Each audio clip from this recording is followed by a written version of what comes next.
Quero continuar a ministração, uma vida debaixo do favor de Deus, uma vida debaixo do favor de Deus. Como o pastor disse, nós teremos uma série de mensagens acerca desse princípio, acerca de andarmos debaixo do favor de Deus, amém? Você tem dúvida que o Senhor deseja que sejamos frutíferos? Alguém tem dúvida disso? Levanta a mão. Ninguém tem dúvida. Deus quer que sejamos frutíferos em tudo, em todas as áreas. Ele quer que venhamos produzir frutos. Mas nós não podemos confundir os frutos com as obras humanas, que é resultado do esforço próprio e do entendimento próprio. Então não confunda fruto, ser frutífero, com obra humana, que é resultado de esforço próprio e entendimento próprio. Ser frutífero é resultado de vida. Que vida? A vida de Deus que flui através das nossas vidas. Lembra em Salmos? Será como a árvore plantada junto a ribeiro de águas. E no seu tempo dá o fruto, as folhas não murcham, mas ela dá no seu tempo o fruto. Esse fruto é resultado do quê? Da água viva que corre do trono de Deus e toma a nossa vida. É resultado da ação do Espírito Santo em nós. Então não depende da ação da árvore, não depende do esforço da árvore, simplesmente de deixar fluir o rio de vida, que é Cristo. Amém? Ser frutífero é uma coisa, e ter um resultado, porque o esforço humano e o entendimento próprio, ele pode te levar a algum lugar, mas uma vida debaixo do favor de Deus, é uma vida frutífera, que depende da vida de Deus. Precisamos conhecer a graça e o favor de Deus. Todas as escolhas de Deus, preste atenção, todas as escolhas de Deus, são baseadas na sua graça. Deus escolhe baseado na sua graça, não é pelo que fazemos ou deixamos de fazer. Eu vou te dar um exemplo. José do Egito, o menor da casa, a Bíblia não fala que ele, não fala nada do que ele fez para ser escolhido, a Bíblia só fala que ele foi escolhido, e que Deus era com ele, o Senhor era com ele. Ele estava na prisão, Deus era com ele. Ele estava na cova, no fundo do poço, o Senhor era com ele. Em todo o tempo, Deus era com ele. Por quê? Porque Deus o escolheu baseado na sua graça. Outro, Gideão. Quem era Gideão, irmão? Diante das pessoas, diante da sociedade? Ninguém. O menor da casa também, mas Deus o escolheu. Davi, esquecido do pai, também foi escolhido. Por quê? Baseado na sua graça. Salomão, você sabia que Salomão é filho que Davi teve com Batseba? Filho do pecado, irmão. A mulher com quem Davi adulterou, que depois ele tomou ela por mulher, nasceu. Davi já tinha muitos filhos, mas quem o Senhor escolheu? Salomão. Por quê?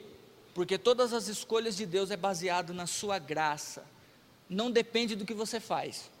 Põe isso no teu coração.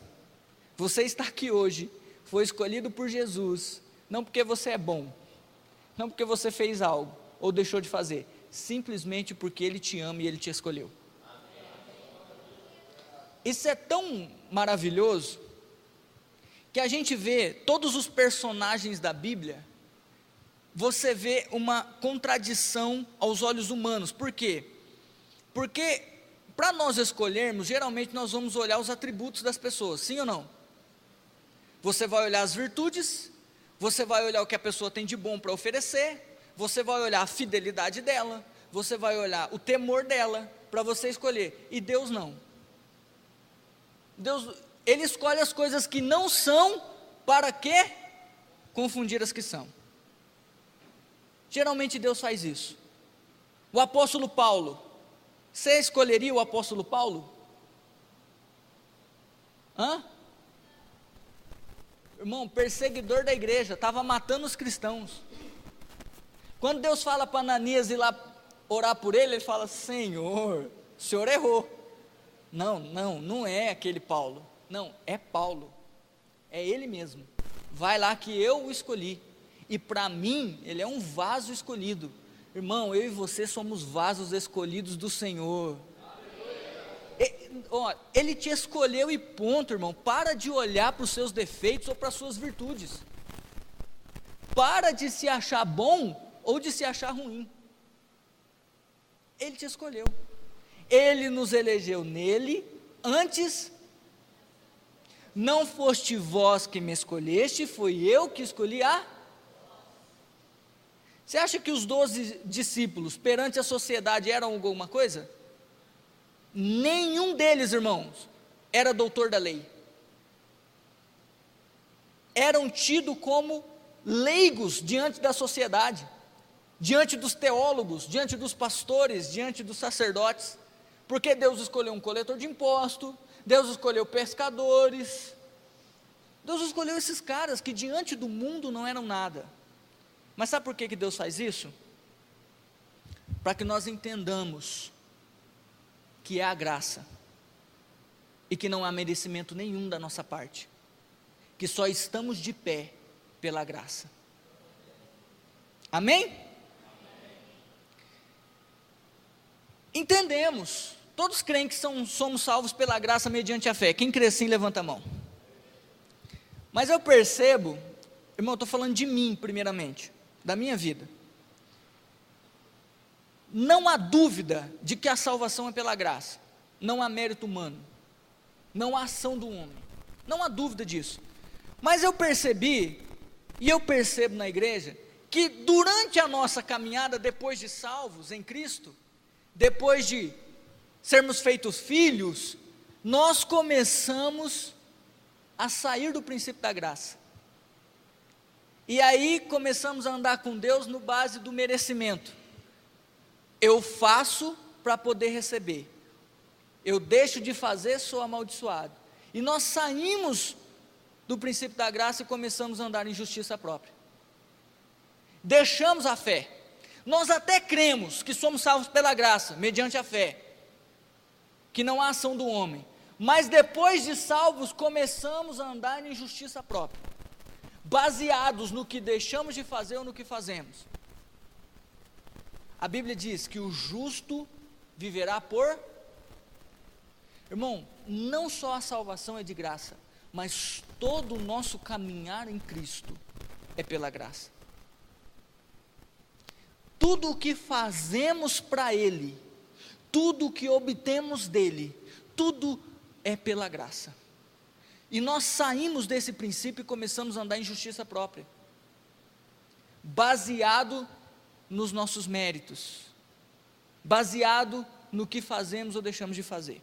Olha o que diz Hebreus 11:6, sem fé, continua,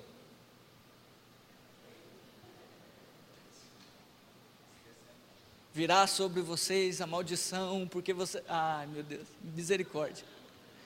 Sem fé é impossível agradar a Deus, porque é necessário que aqueles que dele se aproximam, creia que ele existe e que é galardoador daqueles que o buscam. Sabe o que está dizendo? Que nós temos que crer, e é pela fé que nos relacionamos. Que fé é essa? A fé de que em Cristo somos salvos, justificados, santificados e que temos todas as coisas. Fé de que se nos aproximarmos dele, e nós nos aproximamos dele, não nos aproximamos dele, é ele que se aproximou de nós, e que todo aquele que está em Cristo é recompensado. Quem está em Cristo aqui, levanta a mão. Irmão, simplesmente pelo fato de você estar em Cristo, você é recompensado. Percebe que no versículo, e o capítulo de Hebreus vai falar dos heróis da fé, aqueles que obtiveram testemunho pela fé e não pelas obras, aqueles que conseguiram prosperar, que conseguiram e obtiveram o favor de Deus simplesmente por crer, sem ação humana, ainda que obedeceram, mas a obediência é um resultado da fé e do favor de Deus. Toda a nossa obediência é resultado disso. Nós simplesmente precisamos crer que em Cristo somos justos, somos filhos de Deus, somos santificados pelo sangue, estamos numa posição, que nem a Nina falou, de mais do que vencedor. Você não é mais do que vencedor pelo que você fez, irmão. Você não é mais que vencedor por ter aceito a Cristo. Você é mais que vencedor porque Cristo venceu no seu lugar e te colocou nessa posição, na mesma que a dele, sem você fazer nada, sem esforço algum. Ele te colocou na posição de mais do que vencedor. Agora, você pode ser mais do que vencedor, mas mesmo assim, viver como um derrotado. Como que nós vivemos como um derrotado? Quando nós decaímos da graça, quando nós saímos do princípio da graça, quando nós deixamos de entender que tudo que nos acontece, tudo que nos é dado é pela graça, e começamos a basear a nossa vida no nosso esforço humano e nos méritos. Aí você deixa de ser o mais que vencedor em posição de experiência, em experimentar ser mais do que vencedor, e começa a viver como um derrotado. Somente alguém que entende que não tem merecimento algum pode desfrutar do favor de Deus. Se temos o favor de Deus, as coisas acontecerão facilmente. Abre comigo lá em Efésios, vai lá, primeiro texto, Efésios capítulo 1.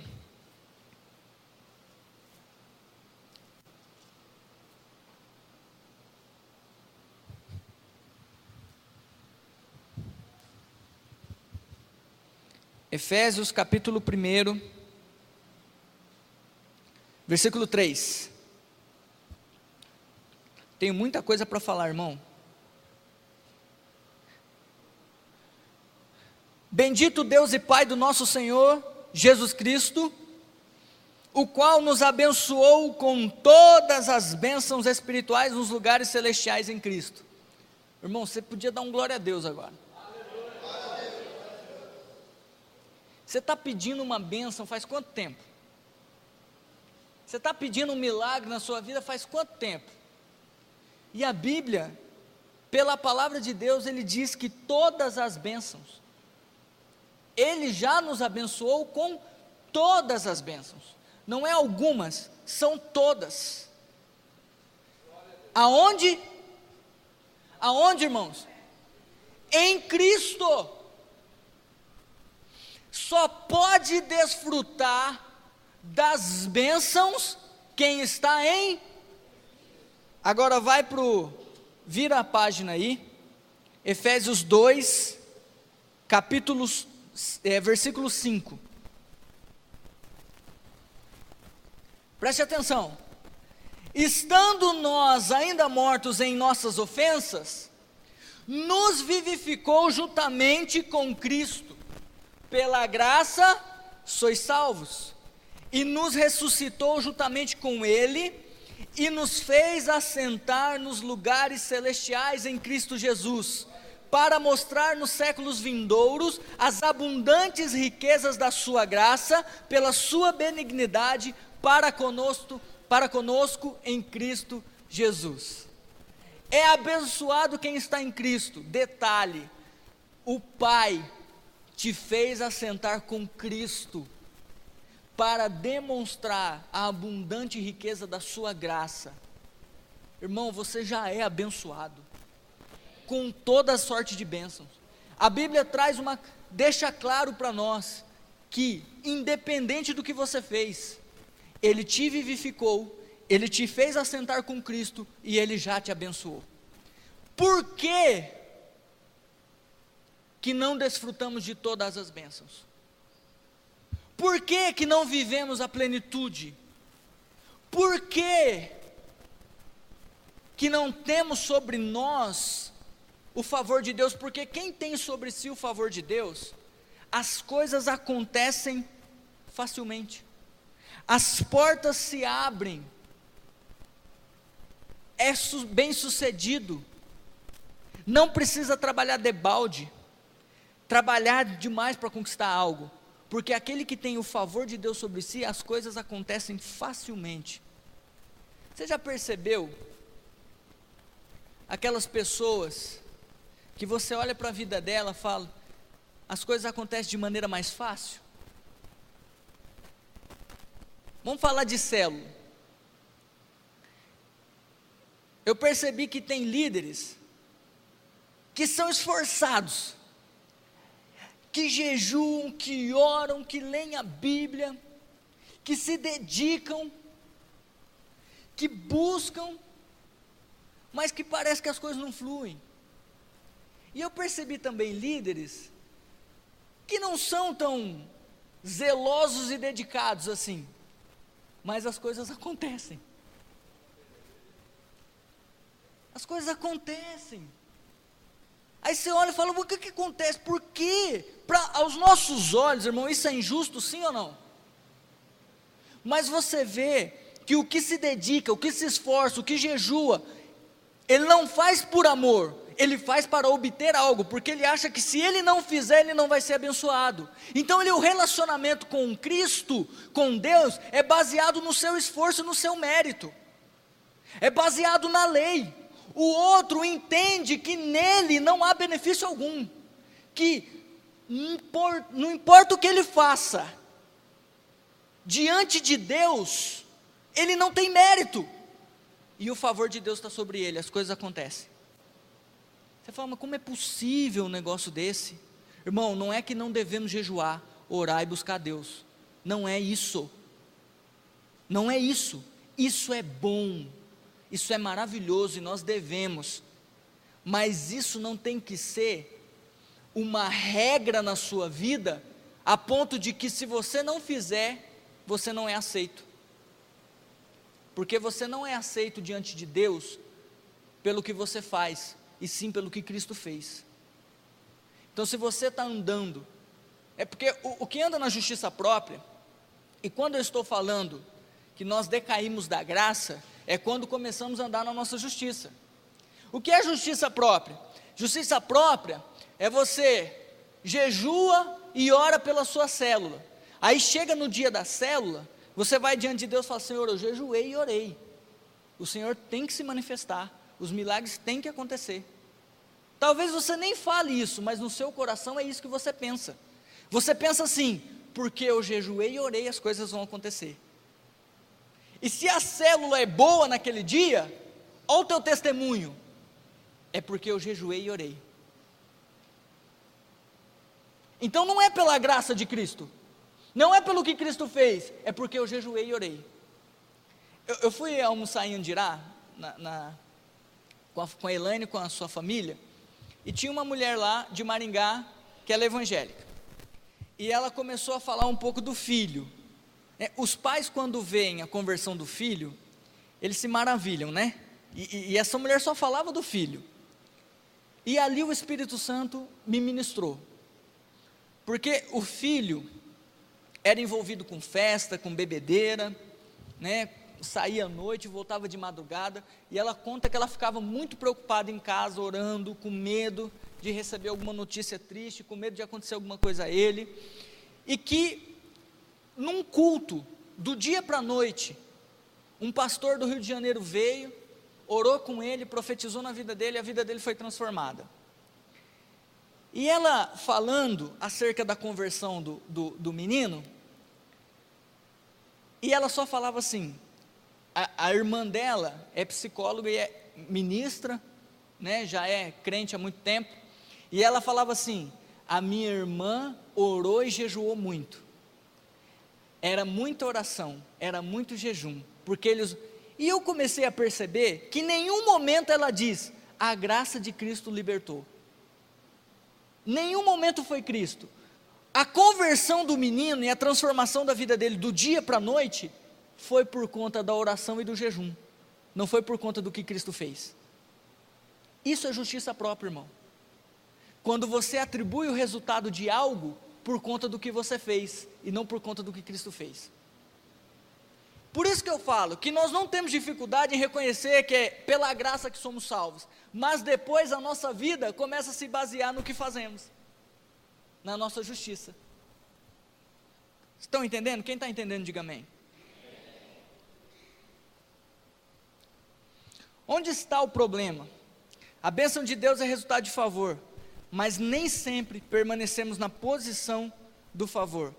Quando saímos dessa posição, ainda que nos esforçamos mais, não teremos o resultado. Por isso que você vê, passa ano após ano, a pessoa está cada vez mais diligente, cada vez mais disciplinado, mas não tem resultado, não tem fruto.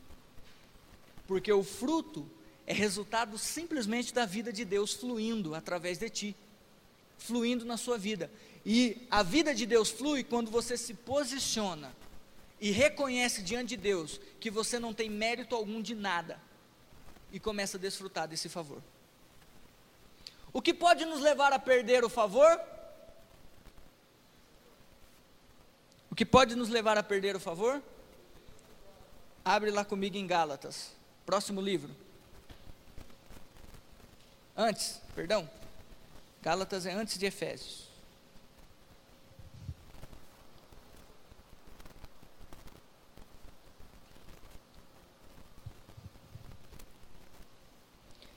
Versículo 4 e versículo 5. Eu aconselho, recomendo a todos que leiam todo o livro de Gálatas, porque o livro de Gálatas vai falar daqueles que tentam se justificar pelas obras da lei e os que andam pelo princípio da graça. Aqueles que tentam se justificar diante de Deus pelos seus méritos, pelas suas obras, e aqueles que andam debaixo da graça e do favor de Deus. Então leiam o livro de Gálatas, que Gálatas vai falar da lei e da fé, da lei e da graça. Amém? Presta atenção. Separados estáis de Cristo, vós os que vos justificais pela lei, da graça tendes caído, porque nós pelo Espírito da fé aguardamos a esperança da justiça. Amém? Vou ler de novo. Separados estáis de Cristo, vós os que justificais pela lei, da graça tendes caído. Irmão, quando ele diz que nós temos caído da graça, não é que perdemos a salvação. Ele não está falando de salvação. Ele está falando quando você deixa de se relacionar com Deus por aquilo que Ele fez, por aquilo que Ele é, e começa a se relacionar com Deus baseado no que você faz e no que você é. Isso é viver na lei. É viver na lei.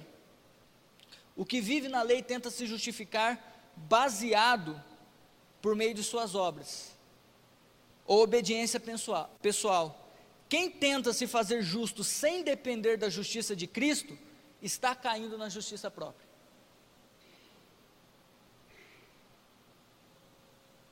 Sabe quando acontece isso, irmão? Eu vou dizer a vocês. Eu vou tentar simplificar o que eu estou falando. Sabe quando você aponta o erro do outro? Quando você começa a apontar o erro dos outros, ou cobrar que os erros dos outros, você está dizendo que você é melhor que ele,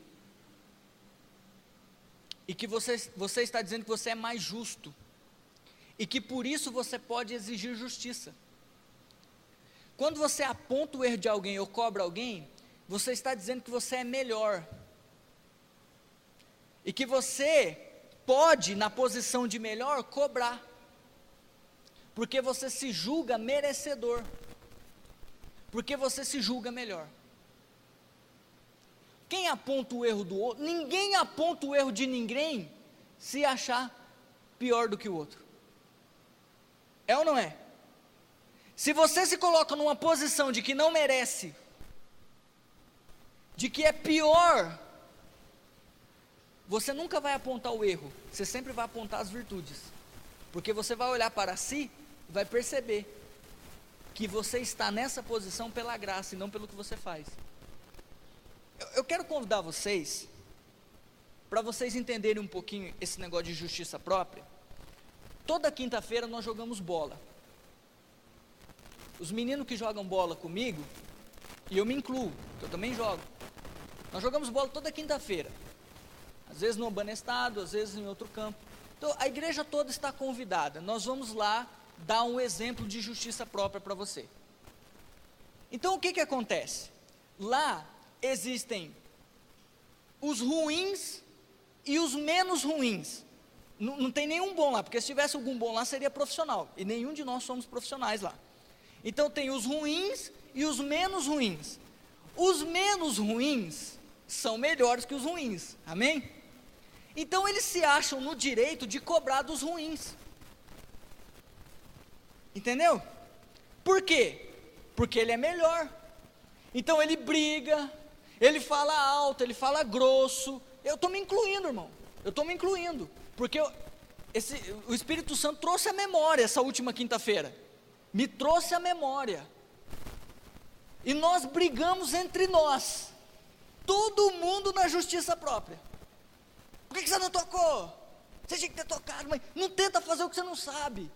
E é tudo mundo. Por que um cobra do outro? Por que os menos ruins cobram dos ruins? Porque eles se acham melhores. E se acham no direito de cobrar. Quantos estão entendendo? Irmão, quando você aponta o erro de alguém, quando você aponta o defeito de alguém, você está dizendo para Deus: eu não dependo da sua justiça, porque eu sou bom. Eu mereço justiça, porque eu sou bom. Então você aponta o erro, você está decaindo da graça, saindo do princípio da graça, porque nós, diante de Deus, não temos do que nos gloriarmos. A Bíblia diz assim: não há nenhum justo sequer, não há quem faça o bem, todos pecaram, e estão destituídos da glória de Deus. Sabe o que é andar na carne, irmão? Não é andar no pecado. Eu aprendi isso. Glória a Deus. Andar na carne não é andar no pecado. Andar na carne é andar na justiça própria.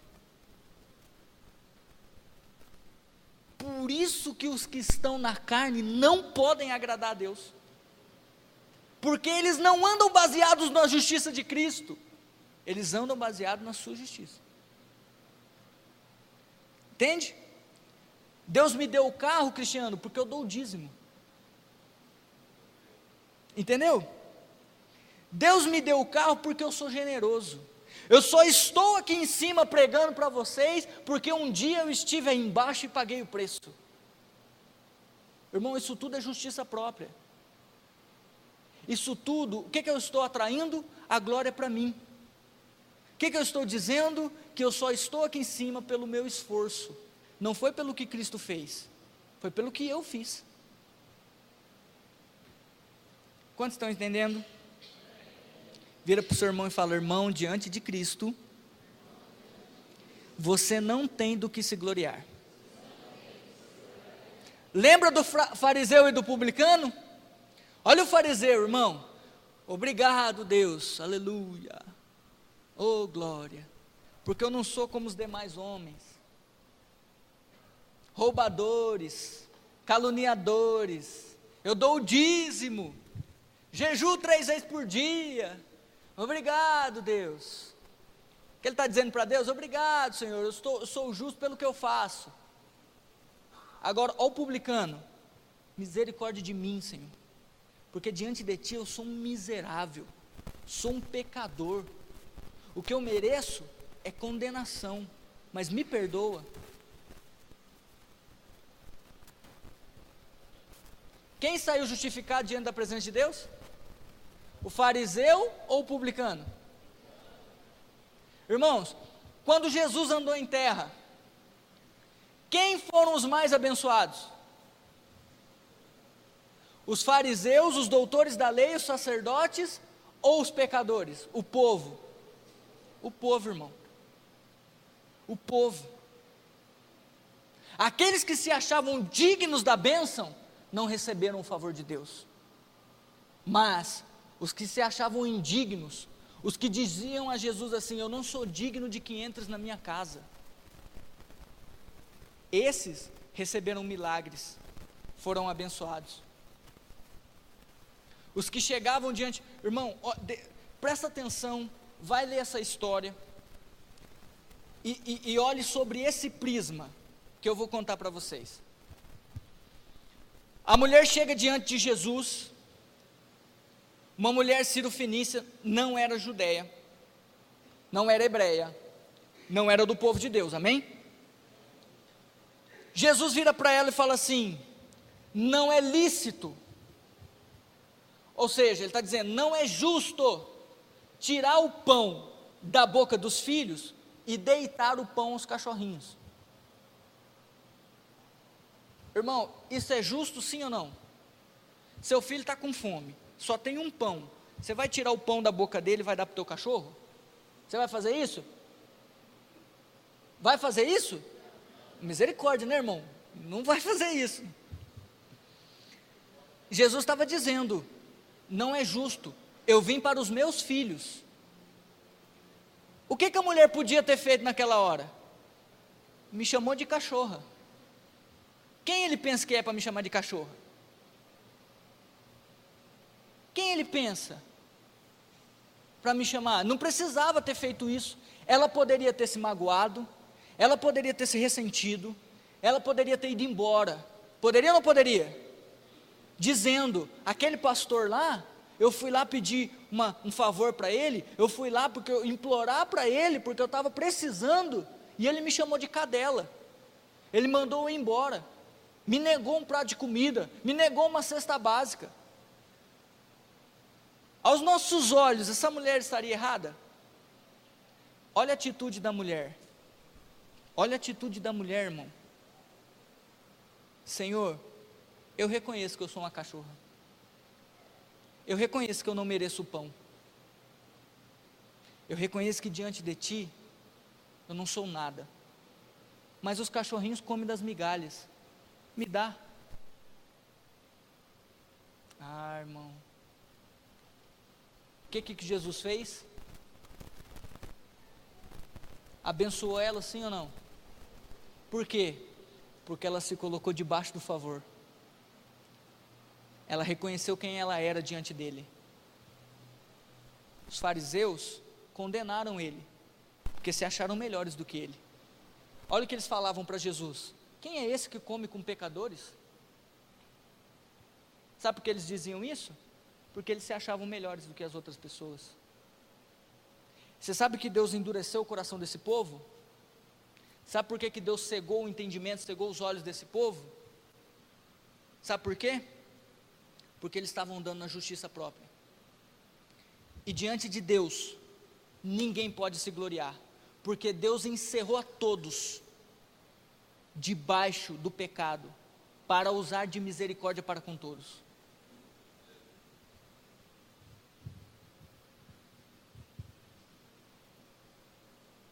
Vocês acham que vocês vão se justificar diante de mim pelo que vocês estão fazendo? Porque aquele que quer andar na lei, irmão, tem que cumprir toda a lei. Porque se peca num ponto da lei, peca em todos. Olha o que Paulo vai dizer em Gálatas, falando para os Gálatas, falando para a região da Galácia. Eram muitas igrejas, não era uma só. Paulo vai dizer, porque foi introduzido no meio dos Gálatas uns judeus que falavam para eles assim: vocês vão precisar se circuncidar, porque se vocês não se circuncidar, vocês não podem ser de Cristo. E aí introduziu um mandamento humano: para eu poder ser de Cristo e ser justo, eu preciso me circuncidar. E aí Paulo vem a eles, fala assim: se vocês se deixam circuncidar, a partir de agora vocês têm que cumprir toda a lei. Se vocês querem voltar no princípio da lei, cumpra toda a lei. Você sabe o que a lei diz? A lei diz que nós devemos obedecer para obter a bênção. É assim ou não é? É assim ou não é? A lei sempre vai demandar. A lei vai dizer para você assim: não roube. Ela vai mandar você não roubar. Sabe o que a graça faz? A graça te faz um doador generoso. A graça é muito mais elevada que a lei, irmão. A lei vai dizer para você assim: você precisa fazer primeiro. A graça vai dizer assim: porque Ele fez, você pode ser abençoado. Agora, porque Ele fez e porque eu sou nele, eu faço o que é certo. Porque não vem usar a graça e o favor de Deus para você sair pecando, não. Não vamos usar da graça para dar ocasião à carne. Porque quem faz isso não entendeu a graça. Porque a graça é um favor imerecido. E quando você tem a percepção de que alguém inocente morreu no teu lugar para pagar a sua dívida, irmão, alguém foi condenado no seu lugar, porque a gente pensa que Deus é injusto, né? Mas Deus não é injusto, Ele é justo, mas Ele satisfez a sua justiça em Cristo, e não em nós. Por isso que hoje nós podemos desfrutar de tudo, porque a justiça foi feita numa pessoa inocente, Cristo. Então hoje nós podemos dizer que somos justos, santificados e podemos obter o favor de Deus, por quê? Porque Cristo foi justiça. Porque Cristo foi justiça. E agora eu estou nele. E baseado nisso eu posso obter o favor de Deus.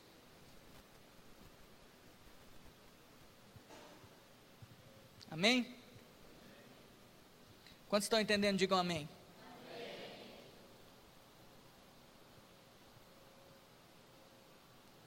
Cada vez que nos justificamos, perdemos a justiça de Cristo. Sabe qual que é o sinal mais claro da justiça própria? Pergunta: qual? Quando lutamos para ter razão. Irmão, você é daquele que... Irmão, você luta até esgotar o argumento para ter razão. Não, eu só errei porque erraram primeiro. Hã? Você justifica o seu erro com o erro dos outros? Você é desse?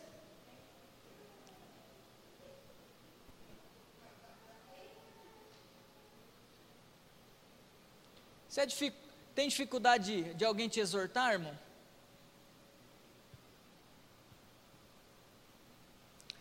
Você se arma.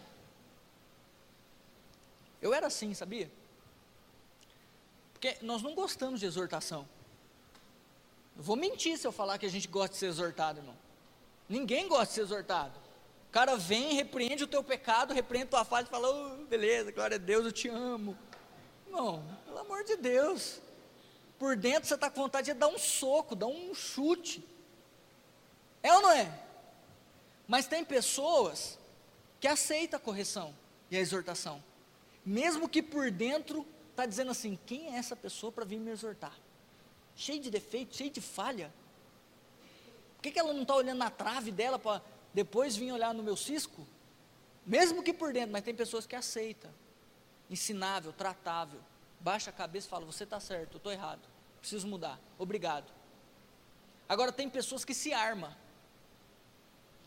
a pessoa vem te exortar, você se arma, e aí no fim, quem veio te exortar, sai exortado, de tanto que você falou. A pessoa que veio exortar fala: meu Deus do céu. É assim, sinal de justiça própria. Tentando, geralmente quem se arma, ele sempre procura um culpado. É assim ou não é? A culpa nunca é dele, ele sempre busca alguém para para culpar. E um dos principais sinais de justiça própria é o ressentimento e a mágoa, a amargura. Por quê? Aqueles que se acham bons e justos não admitem que os outros errem com eles. Por isso, se dão no direito de guardar mágoa e exigir justiça. Geralmente essas pessoas reconhecem que possuem falhas, mas no geral são boas. Sabe, essas pessoas, não, eu reconheço que eu sou falho, mas olha o fulano, olha o ciclano. No geral elas são boas. Reconhece que tem falha, mas no geral são boas. E aí se você erra com elas, elas se acham no direito de se sentirem magoadas, Irmão, escuta o que eu vou te falar. É sério agora. Há no meio da igreja, da nossa igreja, muito ressentimento e mágoa.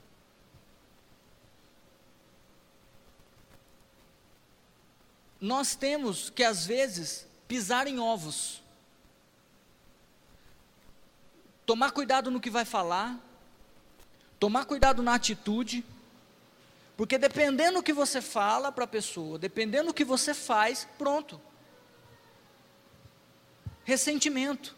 Por quê? Porque a pessoa se acha tão justa e boa, que ela não aceita que você erre com ela. É justiça própria, irmão, é carne. E o ressentimento e a mágoa impede você de desfrutar. Quantos querem desfrutar do favor de Deus, irmãos? Você quer mesmo?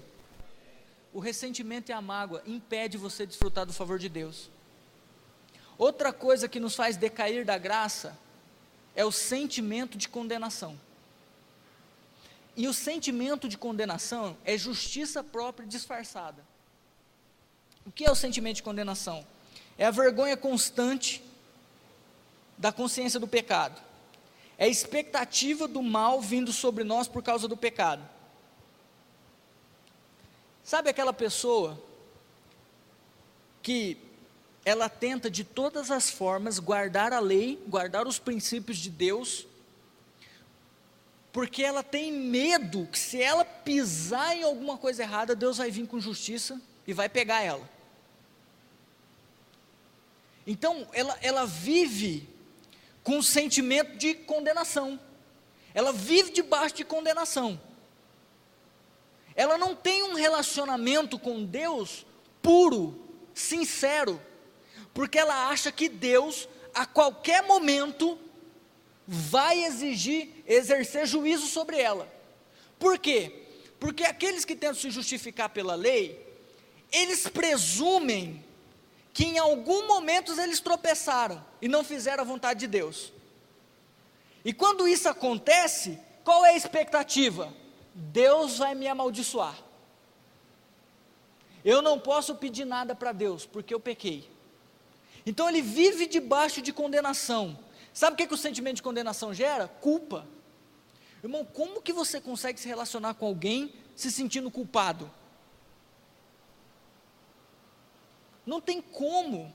Então a pessoa que vive debaixo de condenação, ela vive amargurada, ressentida, culpada, porque ela olha para si mesma. O que anda na justiça própria, ele olha para si e vê tudo o que ele faz de bom,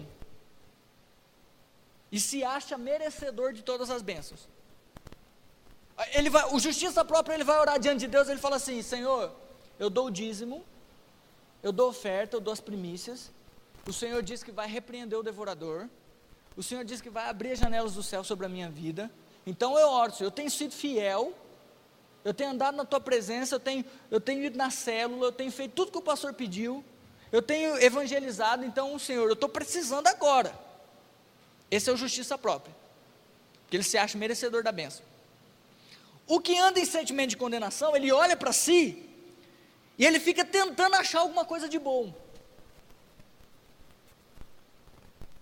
mas ele não consegue. E aí, o que acontece? O diabo vem e acusa, e essa pessoa não consegue desfrutar da vida de Deus. Por quê? Porque ela vive debaixo de acusação. Irmão, sabe o que a culpa gera em nós? Você viver culpado, se sentindo condenado, vai gerar em você doenças, depressão e doenças psicossomáticas. Primeiro começa com a depressão, porque aquele que se acha condenado, culpado, irmão, ele não consegue desfrutar, não tem alegria, não tem paz, porque tudo que ele vai fazer, ele vê os seus erros. Deixa eu falar para você, diante de Deus nós não somos nada, diante dele nós somos miseráveis, mas aceite algo para o teu coração, em Cristo nós fomos feitos justiça, em Cristo nós somos libertos do pecado, em Cristo nós vencemos a morte, em Cristo nós estamos numa posição de vencedores, em Cristo você é justo, em Cristo você é justificado, santificado, em Cristo você não é mais pecador, você é santo, pronto para desfrutar de tudo aquilo que Ele conquistou para você. Em Cristo você já foi abençoado com toda sorte de bênçãos. Você não vai obter porque você merece, você vai obter porque Ele fez e quer te dar. Agora, por que Ele quer dar? Porque Ele ama, e o amor dEle não depende do que fazemos, é um amor incondicional, que não depende de condições. Você que coloca um monte de condições para amar alguém. Eu vou te dar um exemplo, aquele marido que faz de tudo para ser aceito pela mulher, para agradar a mulher, e se a mulher elogia outro homem na presença do marido, o marido fica todo ressentido, magoado. Por quê? Porque ele está fazendo para ser amado. Ou a mulher que lava, passa, cozinha, está junto, faz o carinho, aí se o marido não elogia, se o marido não compra presente, se o marido não lembra do aniversário, fica toda ressentida, não me ama. Por quê? Porque está fazendo algo para obter o favor, para ser amada, quando na realidade devia fazer porque ama. Sabe por que Ele nos vivificou quando éramos pecadores? Porque simplesmente Ele ama, e quem ama, independente do que o outro faz ou deixa de fazer, ama, e vai fazer o que precisa ser feito. Irmão, é esse tipo de relacionamento que nós devemos ter com Cristo. Por que eu ando na linha? Por que eu obedeço? Por que eu dou o dízimo? Por que eu sirvo a Cristo? Por quê? Porque eu o amo, porque eu recebi do amor dEle, e esse amor me constrangeu a não viver mais para mim, a viver por Ele. Então, independente se Ele vai me dar ou se Ele não vai me dar, eu vou continuar fazendo o que é certo.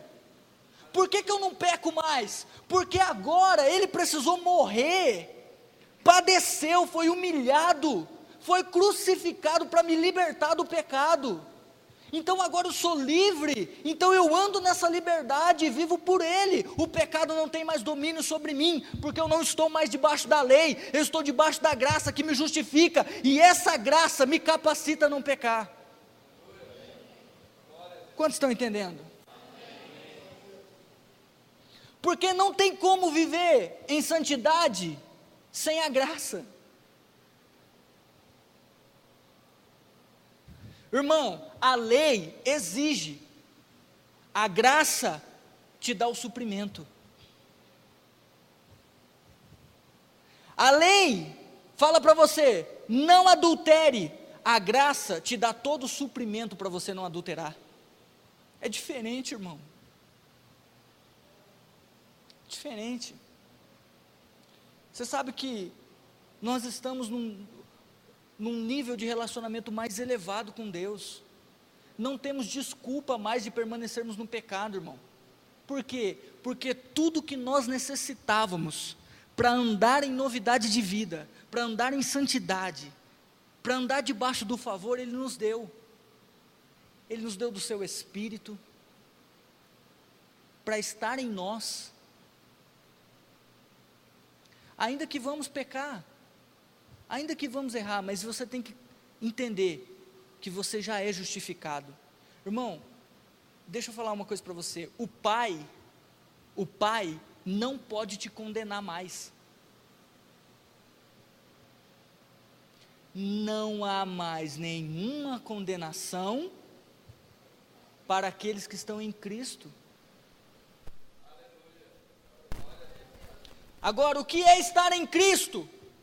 Aqui em Gálatas 4, diz assim, versículo 5, versículo 4, separados estais de Cristo. O que é estar separado de Cristo? É perder a salvação? Sim ou não?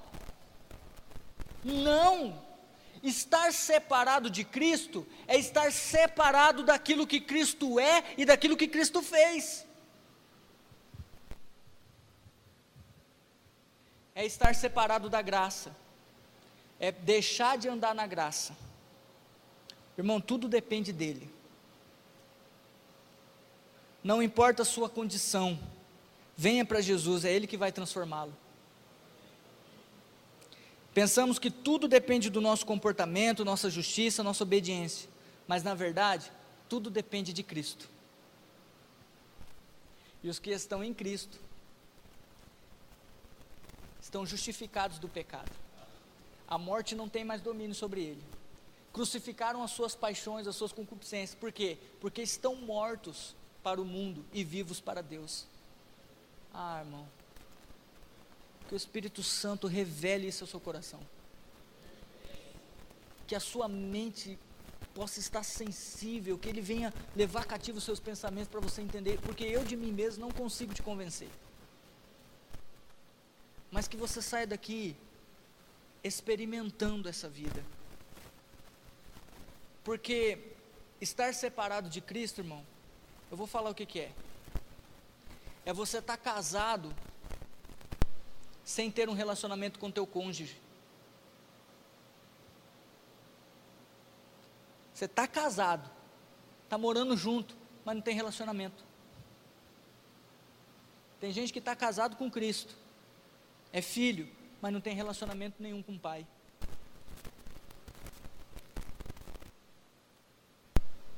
Quer mais um exemplo? Quem lembra do filho pródigo? Irmão, o filho pródigo, ele chegou para o pai e pediu herança. Pedir a herança com o pai vivo é a mesma coisa que pedir a morte do pai. Vocês concordam comigo, sim ou não? É a mesma coisa de dizer, pai, por que você não morre logo? Estou precisando da herança. Aí ele foi. Ele gastou tudo em orgia, bebedeira. Aí ele caiu em si. Aí ele volta. Aí ele chega diante do pai, pequei contra ti. Pequei contra o céu.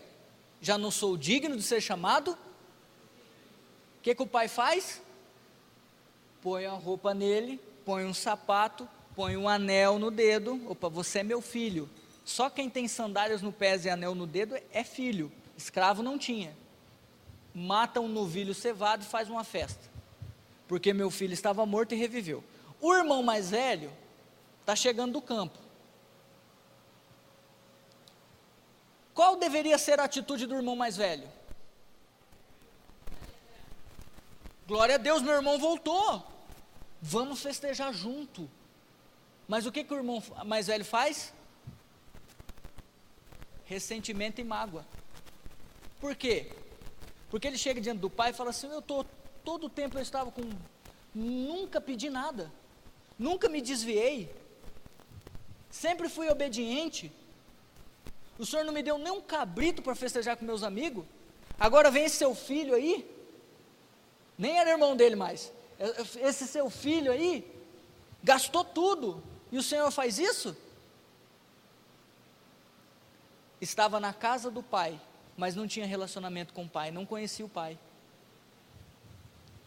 E se relacionava com o pai, ele se achava digno, ele se achava de merecedor. Nunca que o filho mais velho ia chegar diante do pai e falar, pai, sou um miserável, sou um pecador, não mereço, não sou digno de ser chamado seu filho. Por quê? Porque ele era bom, porque aos olhos dele, ele era justo. E o que a Bíblia diz? O filho pródigo recebeu a festa e o novilho cevado, e o irmão mais velho não recebeu nada durante toda a sua vida. Por quê? Porque separado estava de Cristo, porque andava na sua justiça e não andava debaixo do favor.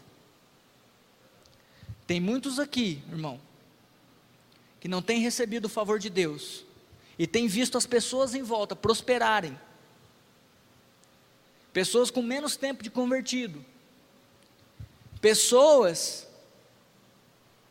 que aos nossos olhos estão fazendo muitas coisas erradas, mas que estão obtendo mais graça e mais favor de Deus. Por quê? Você não está recebendo? Porque você está andando, se achando merecedor. E você vai diante de Deus e fala: como que aquele recebe e eu não recebo, Senhor? Estou te servindo há tanto tempo? Estou contigo há tanto tempo? Todas as vezes que Jesus curou, que Jesus abençoou, em nenhuma delas, Jesus mandou a pessoa ir se converter, ir se batizar, frequentar uma célula para obter o milagre.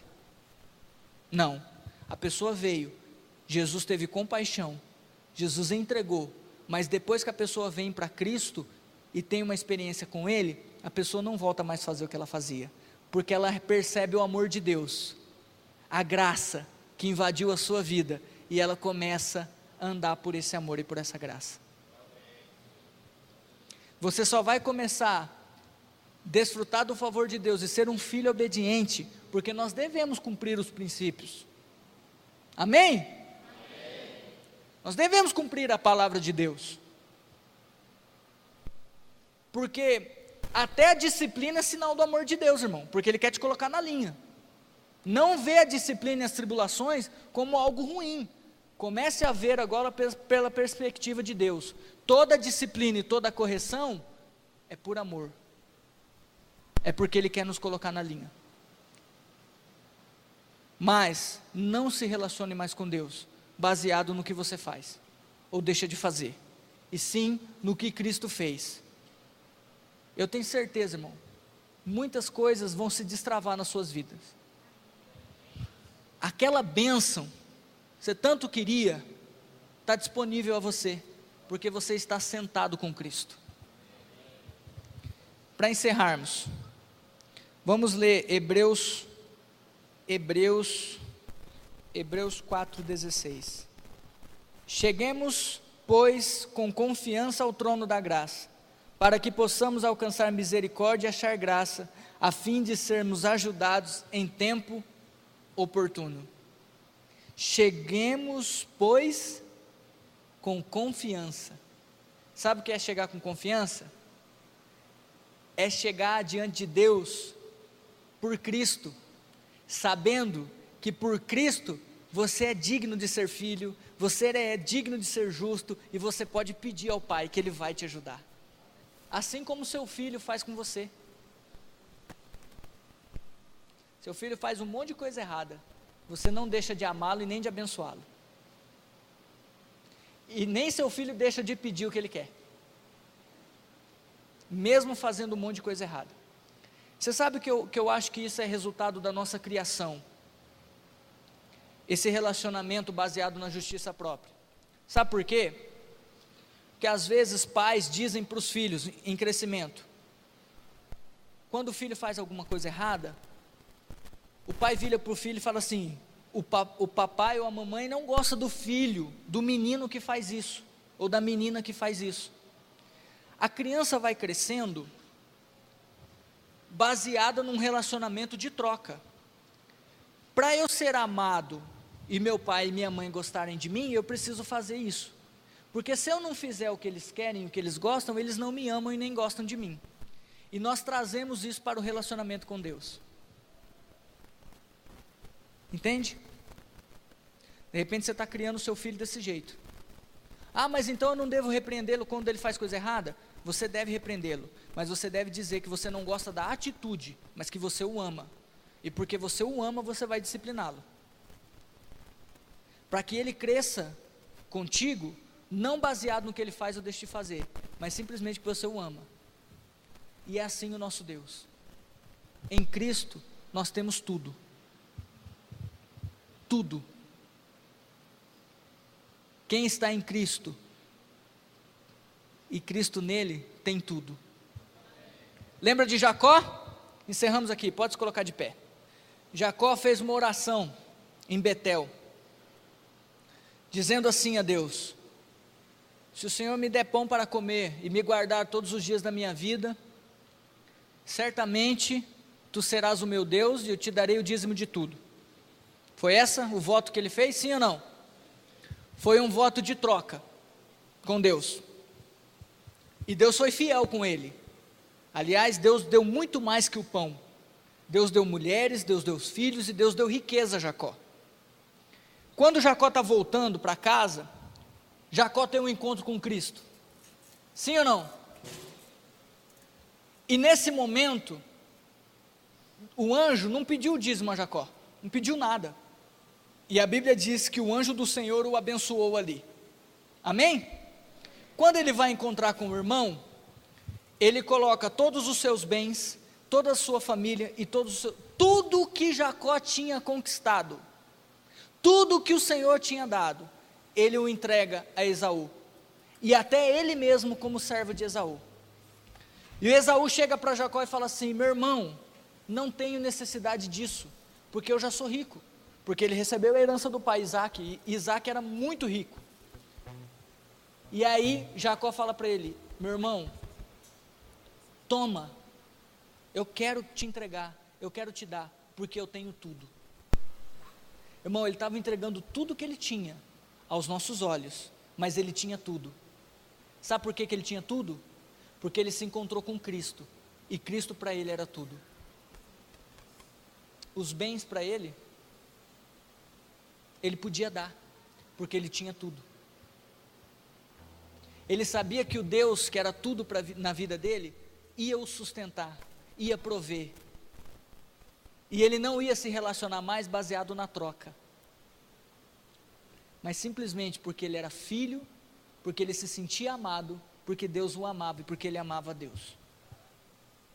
Amém? Que seja assim na sua vida.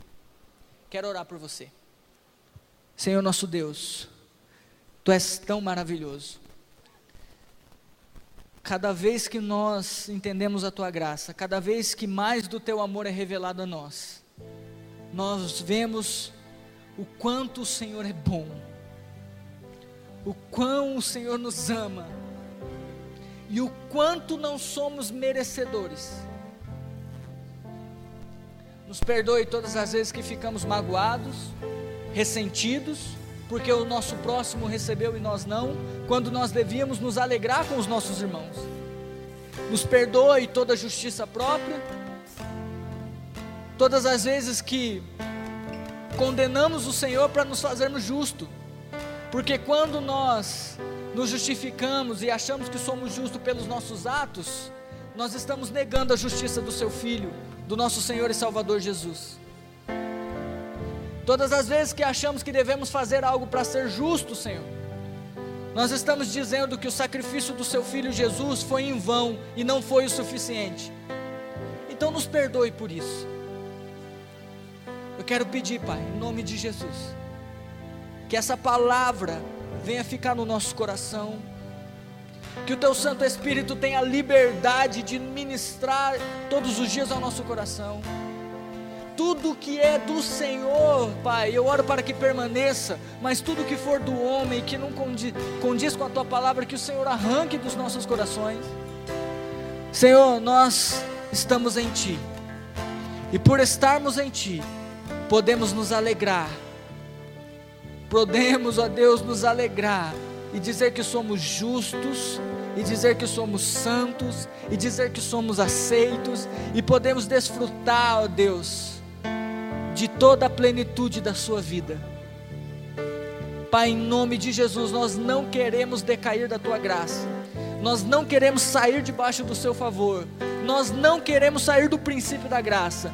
Guarda-nos, ó Deus, nos sustém, fala conosco, nos disciplina quando estivermos saindo, porque nós queremos desfrutar de toda a vida abundante que o Senhor conquistou para nós.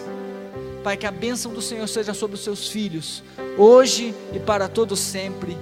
Amém.